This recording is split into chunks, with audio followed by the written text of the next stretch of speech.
welcome to the Kernel series. Today we are going to discuss about the systemic changes.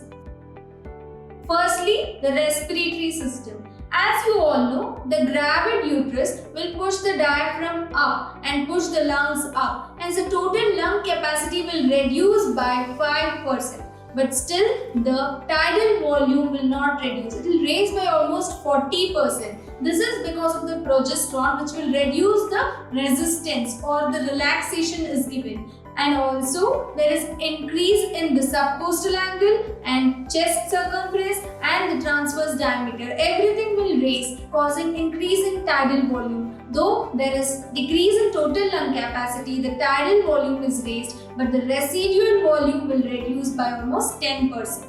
Okay, this is what the respiratory changes which are very important. And also, pregnancy is a hyperventilation state. That is, there is increase in the respiratory rate. This may be due to the progesterone and also due to the increased sensitivity in the brainstem for the carbon dioxide, which causes increase in the respiratory rate, and hence women may even feel shortness of breath in pregnancy.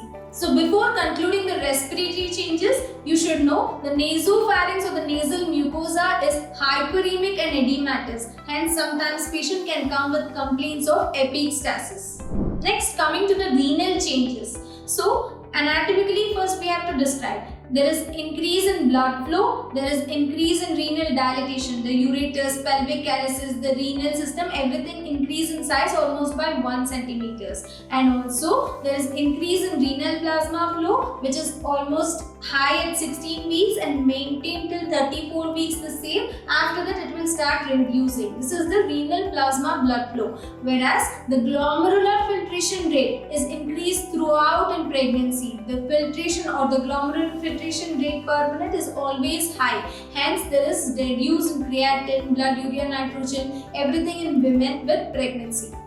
I hope you understood about the respiratory and the renal changes in pregnancy. This is a very short and sweet video for your short answers and MCQs. I hope you will be able to answer. Thank you.